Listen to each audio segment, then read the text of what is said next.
Emily and Sarah spent the next 6 hours on the phone. They talked about everything. School, family, hobbies.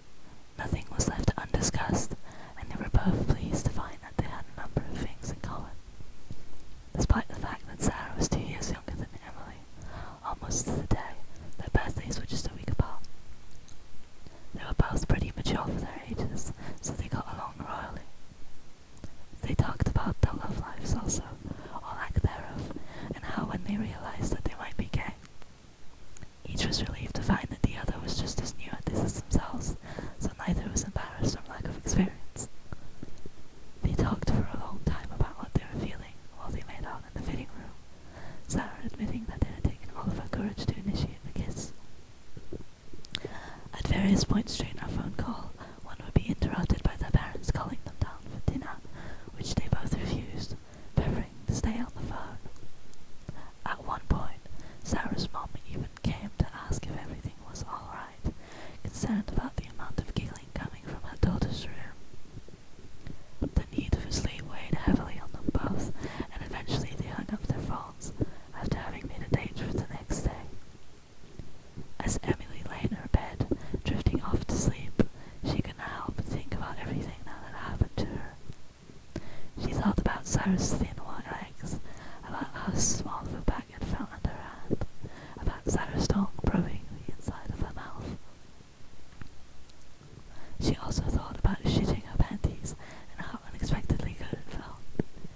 She remembered running through them all with pee streaming down her legs, and how it had embarrassed her beyond belief, but had also made her entire body tingle with erotic desire.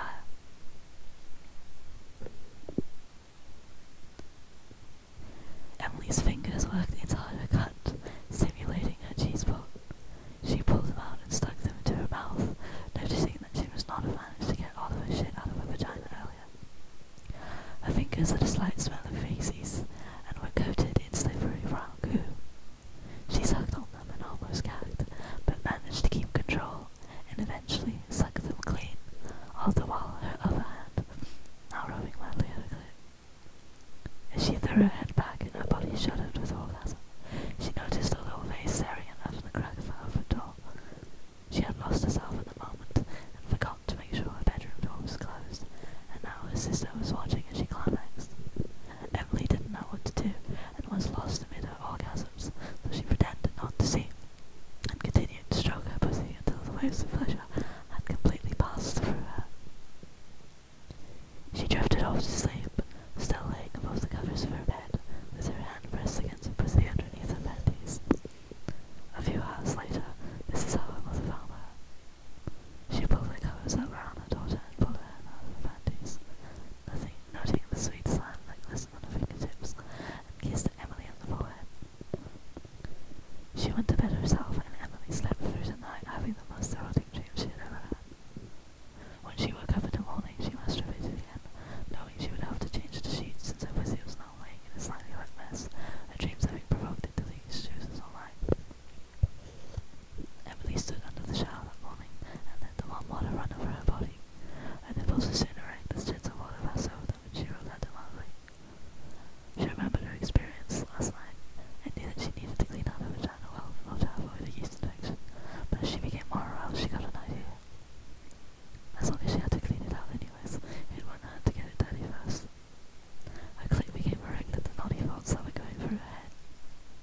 turned her attention back to the piece of shit in her right hand.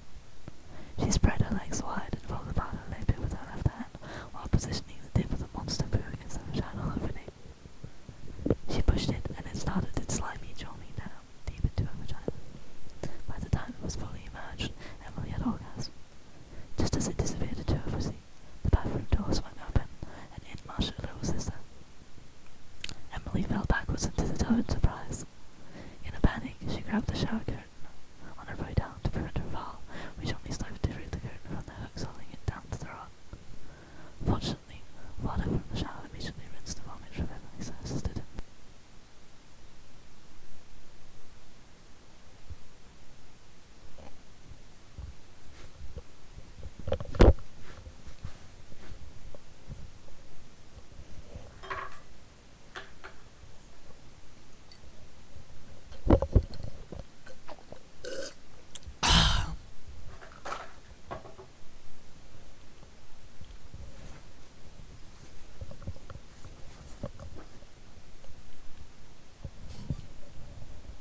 Jesus, you're taking forever.